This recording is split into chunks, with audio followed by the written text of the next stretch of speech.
Good morning, everyone, and welcome to American Scouser's morning coffee. I got the grumpy going this morning, and what do we have cup going? again? The invisible cup. But what's Yeah. inside is what everybody wants to know. I don't think everybody cares about the cup of the day for you. They know I have coffee in there. They just want to know the mug. In your case, what is in the mug? It's creme de menthe this morning. We're going fancy. It's Thursday. That is fancy. Yes. Yeah, I have the grumpy this morning because we have found out our friend Mecca over here might not be able to join us every morning for the short term at least. So people might just get stuck with just me in the morning, which, if they thought two of us were bad, just wait till they get only me. But well, it's technically three with me because I'm two people. I know we're losing 66% of our audience. Okay. It's all those potatoes. People who want more things. So we were just literally, as we were going on in, I was talking about this. So Naby Keita is not happy, or he is unhappy. And I guess it's mainly because, but by the way, Alan says, Maka, you slacker. And yes, I agree. I agree on that notion there. So, yeah, I have to get my stomach pumped at some time. It's like taking a week off just to get that done. So Keita is unhappy because of his playing time, the contract situation, and all that kind of stuff. I mean, okay, so we'll talk about this. We have kind of talked about this, I think, a couple of weeks ago when we were talking about Keita, in terms of the lineup or something. I think his name came up. But I mean, Keita wanting more playing time is like me wanting more hair, or you said you wanting more potatoes or gin or moonshine or whatever the morning is. So, but it all has to be, you had to be available to be able to get playing time. I mean, it's not like Keita has been there all this time, warming the bench seats and not coming in. Usually he has not been available to come in when he hasn't played. Well, I think also at the same time, if you come in as a so-called creative midfielder, one sure way to get game time is to create goals and score goals. If he was doing that on a consistent basis, he's undroppable. But the fact is, he doesn't do that on a consistent basis, and then he gets injured, and we don't see him for a long time. So why would he get more playing time when he's available? Because it's just we literally can just put the countdown clock for when he's going to get injured again. So for me, it's a simple thing for any player who wants more playing time. Do the job you're supposed to do, be effective at it, be impactful, and then be reliable so that the manager can count on you for at least 10 games on the trot, rather than 2 games in, 4 games out, 5 games in, possibly 10 games out. And then when you're on the field, not doing anything that's really, really impactful. So here's the question with Keita, and I feel this is partially on us as in more like the fans, and maybe how the club presented it. I don't know, or maybe what we've seen from him, Keita, because we waited for him for so long. I have probably been the biggest critic of Keita when he has played, and especially not in the beginning. Not that I'm bashing him. No, not that I'm bashing him. Yes, we should use that. Yes, and I get a lot, I've gotten a lot of crap on it for the Monday podcast, because I'm the one who was most been critical, especially in the beginning.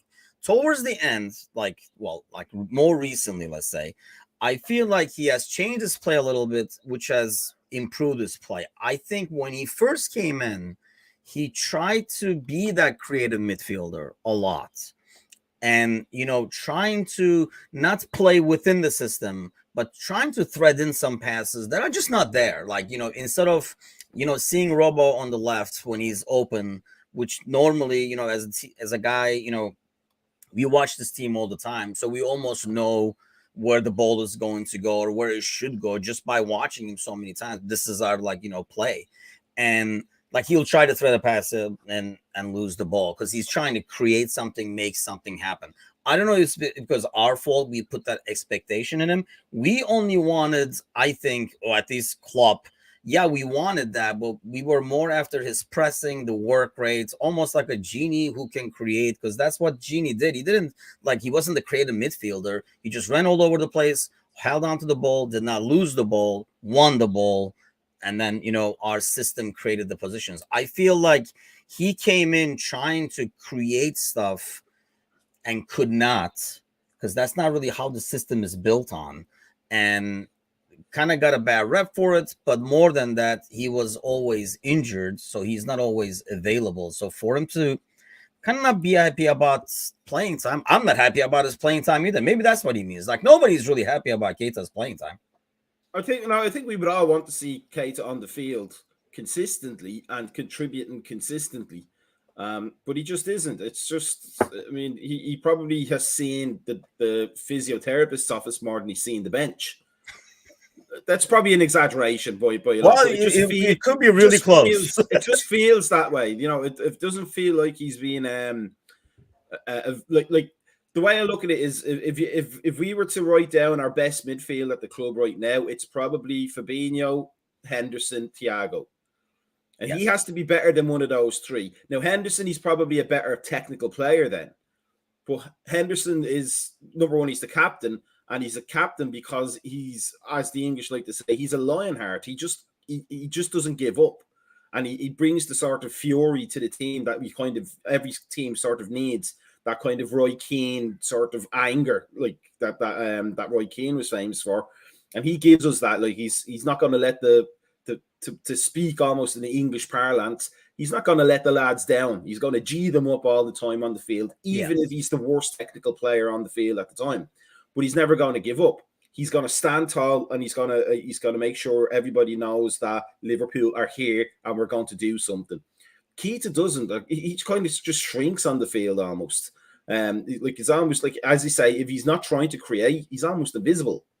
He's not doing like, and he's not. He might be doing those like simple things that the Klopp game is sort of, the Klopp midfield at least is built around.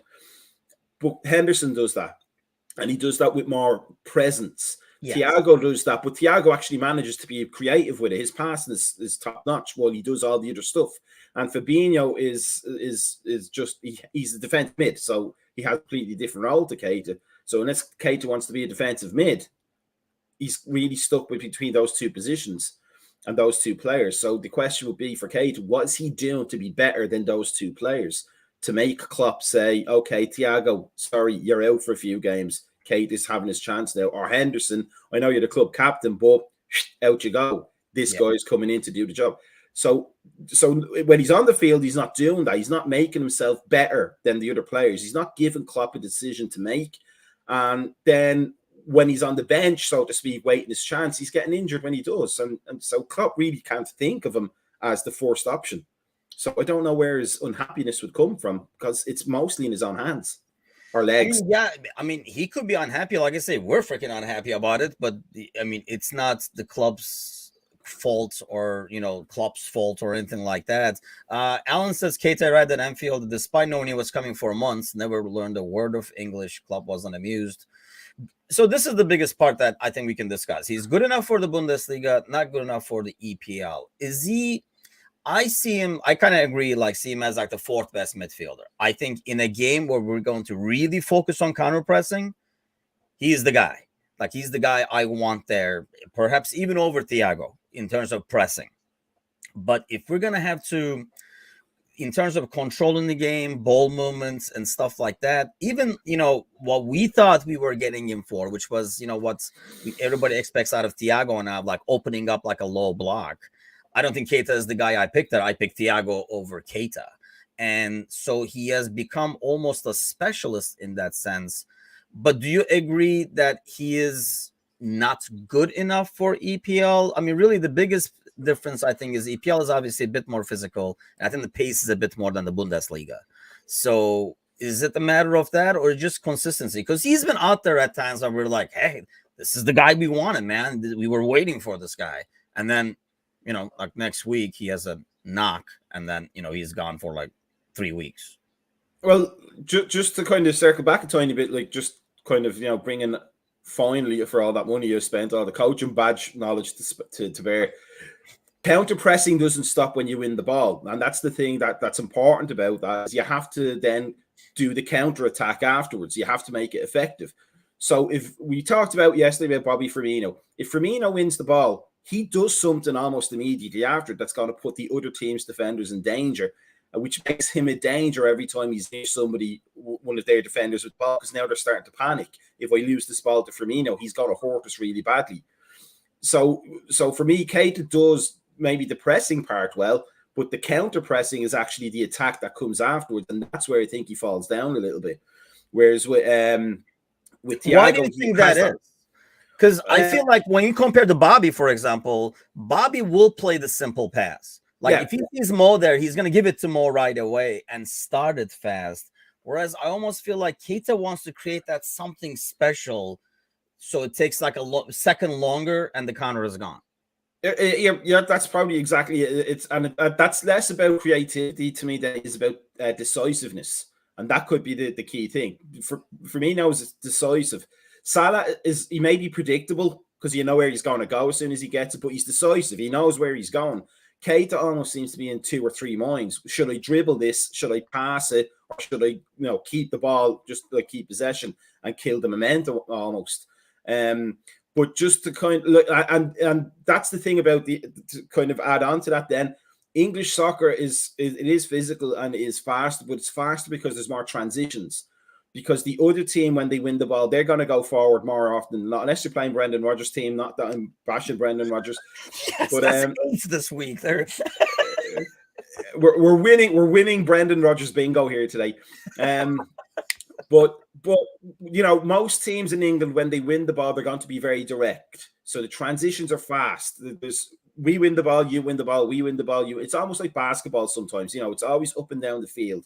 And that can catch a lot of players out that aren't used to it, which is, I think, I've always had this as an opinion. If you look at Scandinavian players, they do really well in the English league. They may not be the best players in the world, but they adapt really, really quickly, because if you watch Scandinavian soccer, it's very quick. It's very Arsene Wenger used to say a thing about English soccer, about the way it's played and the directness of it. And he said once that it's because of the weather. It's because of the climate. It's too cold to be standing around waiting for a pass. So the ball is always moving and players are always running to keep warm. Yeah. Probably a bit simplistic, but it would explain why the northern countries are really good at adapting to the English league. German soccer is counter pressing, but it's also very technical. Like I remember the old German teams, like when it was West Germany and East Germany, even like the culture was always we're just going to wear you down for 90 minutes. Yeah. When we get the ball, we're going to keep, and we're just going to wear you down. And I think that's sort of the mentality. It's a very technical game. It's almost like Italian soccer, but a little bit more physical, a little bit more running involved. It's not a shame, I don't think, for a player to come from the Bundesliga and not be as great in English soccer as we just saw with Havertz. It just couldn't adapt to the way the game goes. So you go back to Germany and then you're fantastic. Pulisic, another one we're talking about. He's not bad at Chelsea, but he's not what they paid for, really, in terms of the height. Yeah. And it's because in Germany, he's afforded more space and time and a bit more composure and less transitions to deal with, so that he can blossom as a player.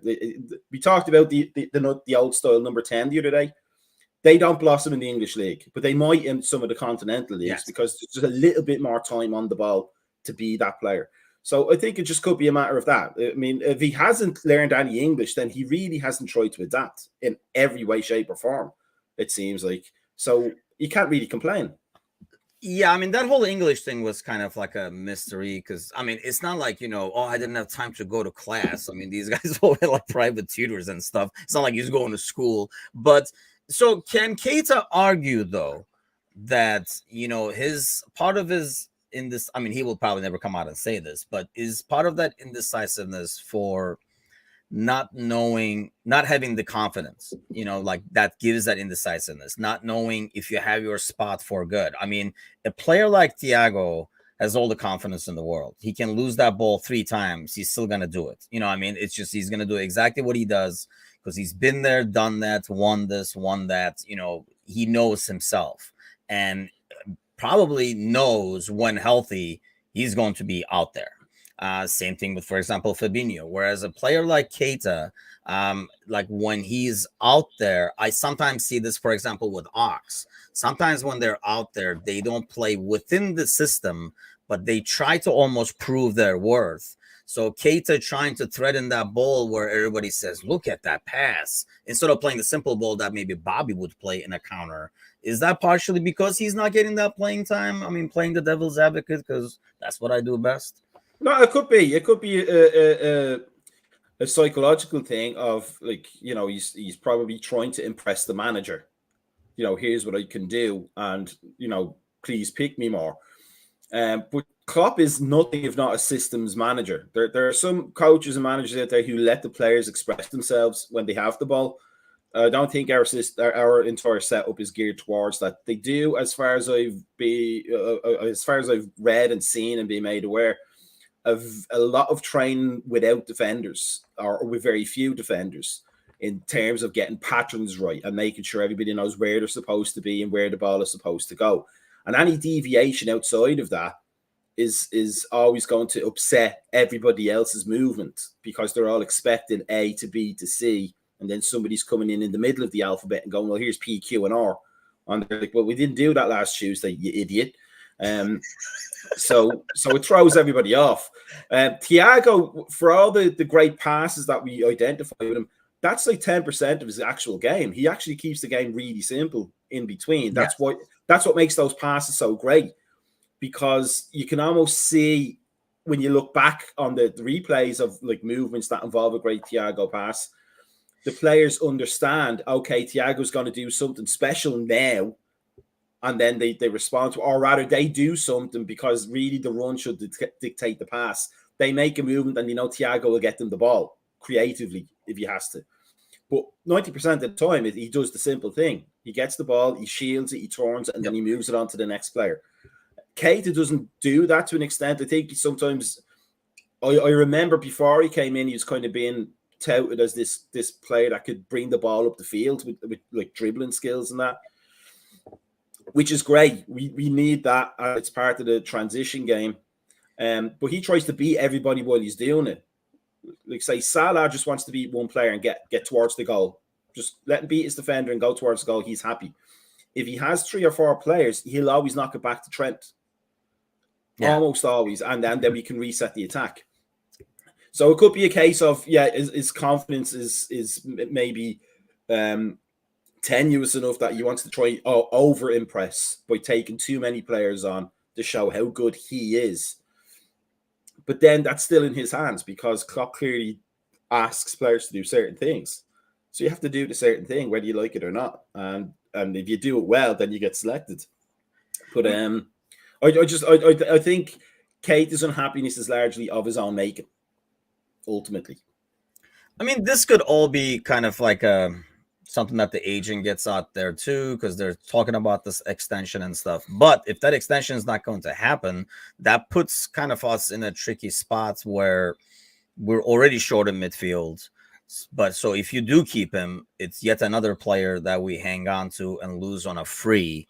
And honestly, even if we do sell him, his availability alone and the fact that we have to move him because we're not going to be able to sign him diminishes the value in the markets overall. But, you know, normally, even if we would have said, you know what, that's fine, then, man, we'll take our 25 million, take our loss, and like move you on. Or, you know, everybody's already doing the Bellingham trade that, you know, sounds great on paper, but I don't know if Dortmund is falling for that, you know, because it's too obvious for us. If we're like, yes, excellent, I don't know if like Dortmund is like, yeah, no, it's not. It's kind of a deal. So, but yeah, it puts us in a tough spot because of that, because we're already short on midfielders. So if everybody was healthy, I think the discussion would be different. The panic levels will be different, but there was a lot of freaking out. And I think when it comes from a player like Keita, like if this conversation was happening with Fabinho, I think the fans would take a different stance. I think a lot of fans, and probably the club as well, is slightly frustrated with his availability and everything like that. Not being able to meet the expectations we had. and we talked about this before. A large part of it is because we waited so long for him to come in, and we got to watch him and stuff like that. So, and yeah, I see Alan has already done the deal on the phone to Dortmund, selling him to Dortmund, and getting Bellingham. But you still have to probably put like another 60, 70 on top of that to lure Dortmund. It might sweeten. The only thing I can see, like if we were already talking about Bellingham with Dortmund, and maybe if we were going to do something where we were going to sign him and get him next year, kind of like we did with Keita, something like this would enable us to get him right away because they're getting Keita. Or, Keita's physio team, whatever they're getting, but they're getting something for it. We could throw in Ox as a freebie as well. 2 for the price of 1. Injured, get 1 injured free promotion. Yeah, we could probably do that. Yeah. Okay, so a couple of news that we should probably hit. Everybody and their brother. I'm actually have the phone vibrate on just in case they call me as well. United is linked with everybody. I think all the agents out there. The moment that Brentford's, they might not even waited. Brentford games halftime, I think they were trying to get the rumors out that United is interested in him. This one seems to be picking up a lot. I guess the question is, unless they're paying some ridiculous wages, why would Casemiro want to come here? Well, first of all, it's not just buying another player. It's yet another player over 30 and past their peak. Which means, well, I have to be honest here. Alan calling me a slacker, but actually on Monday I'm going to be in Manchester United's midfield. They've hired me. Well, that is a slacker. Then he got it dead on. I'm fat, I'm old, and I've zero talent, and I'm going to contribute nothing to Manchester United. I'm an ideal player for them to sign. That doesn't even make sense, though. I mean, he's not exactly what they need. Well, maybe he is actually because they've been conceding so many goals. But you could put a brick wall up in front of Harry Maguire, and he's still going to find a way to concede. It's as I said, I think the other day, it just seems to be like a scattershot approach to signing players, and literally let's sign anybody that we've heard of. I know they have a new. It's not a sporting director, is it, or a new CEO? Woodward at Real or at United? United. I think it's the same bozo from Leicester, isn't it? Oh, is it? Well, then he must be just reading the newspapers or going on Wikipedia or searching for top 10 midfielders. Probably transfer market, filter by age, and then filter by years left on contract, and then just going from that way. It's almost like they're being advised by Harry Redknapp. It's like, it's just known names with no, it's seeming research into where the player is in their career, what they contribute, and more importantly, what Manchester United, more specifically, what Eric Ten Hag needs. I can't believe Eric Ten Hag was in the Manchester United boardroom and going, you know what, we need Casemiro from Real Madrid. That's who we really need to sort this whole team out. I can't imagine that's almost like he has zero say in the transfers. Yeah, he's like, did I say De Jong? I meant Casemiro. Like, yeah, I mean it's from one to the other. It's night and day. So I can't imagine. I mean, it's hugely entertaining. It's absolutely fascinatingly entertaining. But if you're a United fan, you're going to be as bald as me by the end of the year, because you'll be tearing your hair out at some of the decisions that are seemingly being made. I don't see that at all. I don't see Casemiro coming in and dominating English soccer, let alone the United midfield.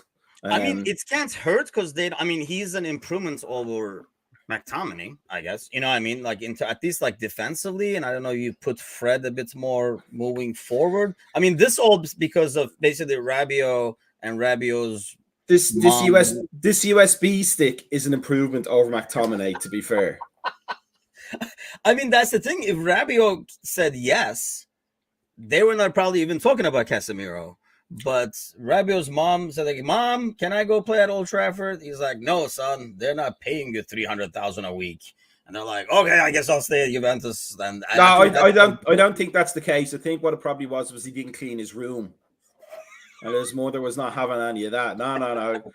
You're not signing for United, and you can't play PlayStation for 2 weeks. Finish your broccoli, then we'll talk about the Premier League. Exactly.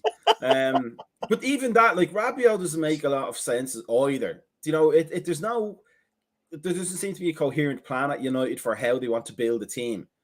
I mean, did they not watch Ajax under Erik ten Hag? They need to be getting him young players that he can mold. But didn't Ten Hag watch Arsenal when he was managing them? You know, and maybe like if I feel like, or is it like Ten Hag is saying, hey, there's this guy. He's like 22, plays in like, you know, Netherlands, plays for like Alkmaar or like AZ Alkmaar or something like that. And they're like, no, we need somebody that everybody knows. Nobody. Yeah, knows. no. I think you've hit the nail square on the Harry Maguire shaped head.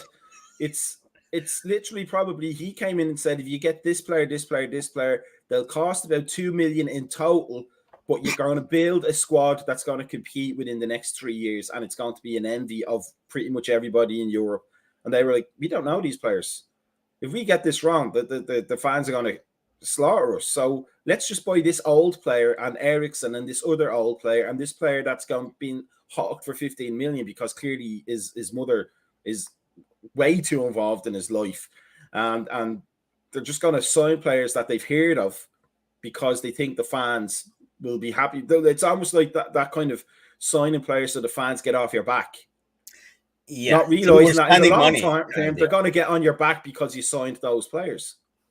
Yeah, I think it's just to show you're spending money. You're like, we're spending the money. It must be the manager or something like that. Exactly. So yeah. I mean, and to be fair, I mean, we joke and we have rivalries and it can get nasty at times. But of all the other kind of supporters of English soccer clubs, says we as two Europeans living in America, Manchester United fans are generally fairly knowledgeable as well. I mean, like Liverpool, they're into their youth teams. The local fans, like the fans that are from Manchester and around Europe, rather than like the new fans, the fans that are new to the kind of the glamour of Manchester United, like the ones that like they really do get behind their youth teams and their academy teams and have an interest in building from the club itself, probably because of the Busby Babes and the class of '92. It's their tradition. So they could probably, like, if Ten Hag came in and said, we're not buying any stars, we're just going to buy young players and we're going to fashion them into the next Manchester United great team, United supporters would get behind that easily, I think. They absolutely love that, with the occasional marquee signing just to beef it up. This has gone completely the wrong way. And it can't be Ten Hag's doing, and it's going to blow up in their faces because they're going to be stuck with a lot of contracts that they could probably afford on paper, but they can't afford soccer-wise, of older players that are named players that just can't do it. They can't get it done. So they'll be perennially mid-table up into 4th, 5th, 6th place, and they'll have to fire another manager and then have to replace those older players with other players. That De Jong deal has made it very clear that these are not his guys. Like, I think any United fan knows that Ten Hag was not, then give me Casemiro or anything like that, or Rabiot. I know this guy in Italy, you know. So I really think the fans, like you're saying, they're smart enough to know.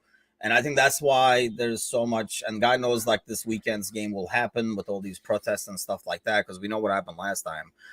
It's just a matter of, I think they know, and that's why the Glazers get the blame for not having the right people in place and stuff, because they have to know that he's not the one that, you know, saying, get me all these old guys, that's how I roll, or anything like that. By the way, like, speaking of Rabiot, I don't know why I find this so odd, but maybe because it's mom. Like, you know, there are like players who have their like brothers as agents or uncles and stuff like that, but somehow having mom as your agents just is so freaking odd. I just can't. It's not odd, it's strange. It's Monday night TV movie, Mother May I Sleep with Danger, strange. I mean, that's literally it. A good Lifetime movie right Mother there. May I Sign for United TV movie. 8 p.m. NBC. Oh man. So any other headlines that caught your attention? I was going to bring this up. I forgot about it yesterday, but what did you make of Ronaldo saying I got stuff to say, but you know what? I'll wait 2 weeks to say it. Yeah, right. That's it's Ronaldo, it's drama. It just goes hand. That's another 8 p.m. NBC Monday night TV movie right there. That would follow. But these are, you want to put a crap show right behind it to promote, because these are going to get ratings. He's kind of revealing himself to be the narcissist we all thought he was for years and years and years. Like that's a politician's trick. That's like releasing your taxes or your health plan. It's just saying something for the sake of saying something to keep the attention on you. Because what's going to happen for the next 2 weeks? What is it that Ronaldo's going to tell us? Join in. Tune in at 7 p.m. and find out.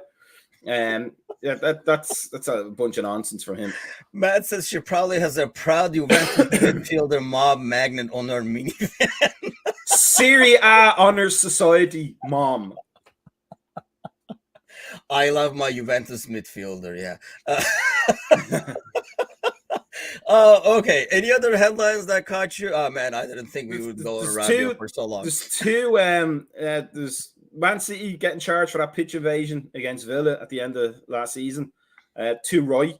But to be fair, I think the numbers, because there was they said around 1,000 people invaded the pitch, which is exactly the exact amount of people that can fit or that show up for the Manchester home games. So if they all get banned, they're going to have empty stadia for every second week for the home games. Empty your stadium, yeah. That's exactly it, empty your stadium. But I don't like that trend now of for us Liverpool fans. It's a disturbing trend for players to be running onto, or for supporters to be running onto the field. First of all, parents sending their kids to run up to players at the end of games to try and get their shirt and get their picture taken. That's clearly a parents thing. Then the recent trend of supporters running on and confronting players, and then pitch invasions for next to nothing sometimes. I know there's Everton had a pitch invasion there sometime, or half a pitch invasion or whatever. Because what it does in English soccer, they probably say it won't happen, but you could see a situation where they bring back the fences, because everything is seated now, so you're not going to get that surge towards the thing. If not fences, then maybe the glass sheets that you see sometimes on the continent. But it's going to have a blowback effect in that sense. So I'm glad that they are being charged, and I hope they're hit hard for it, because it needs to stop before it gets out of hand one way or the other. I don't know what it is about modern people now, but there doesn't seem to be a lot of common sense involved. Damn humans. Yeah, I mean, in Turkey you have to, you have to jump through 85 cops and 2 fences and a ditch with alligators and stuff like that to get to the field. Because honestly, I mean, sadly, especially, I mean, that's probably goes for Italy and stuff like that. Any of those Greece, any of those leagues where the Mediterranean blood boils a bit hotter than everybody else's, they would be on the pitch. You would have more people on the pitch at all times. Alan Walnut says, Mecca, can I have your shirt? So he must need new sheets or something like that. I don't know what's going on. He's probably gone camping and he needs a tent. You said you had one more. Yes, John Ratcliffe, I think his name is, the British billionaire looking to buy Manchester United. Maybe there's going to be some sort of cage match between him and Elon Musk to buy them. But I paid to watch that. I paid to watch that as well. Actually, no, I wouldn't. It's Elon Musk, so he would probably have his hands in it. So he'd probably look for some sort of illegal stream to watch it, just to mess him up. But I don't understand why anybody would want to buy that club. But if it happened, I reckon that would be an even bigger dumpster for it. That would be a horrendous decision for somebody else to buy United, because they're gonna mess it up in a bad way, trying to fix everything that's not fixable in a short term. Yeah, I mean, it would have to be someone doing their business smart, and I don't know. I mean, it's not like the club's value, because I know, other teams are especially us, for example, are catching up in a lot of the commercial categories that they used to be way ahead in, right? Even the stadium and stuff like that. But just because the team on the field, you're not like investing stock on the team, like, oh, well, the squad stock is low, let me go buy the team. I mean, the club's valuation is still pretty darn high. So it's not like, oh, this is the time to buy United or something like that, just because the team on the field sucks. But hey, whatever entertainment they can provide, I'm getting more and more worried. We'll talk about Monday's game tomorrow, but I'm getting more and more worried because we're adding like unnecessary layers of drama with this whole Keita thing and stuff like that, instead of going out there and playing our game, which in a game where I thought Keita was going to be key with this press and stuff like that. So, well, Mecca, it's time for that second cup. You got like a 35-minute going today with all the Rabiot and Rabiot's mom talk, but we'll be back tomorrow. Thanks for all joining. Enjoy. Well, I might not be. I'm just going to have another cup of creme de menthe, so I might not be able to see till the middle of next week.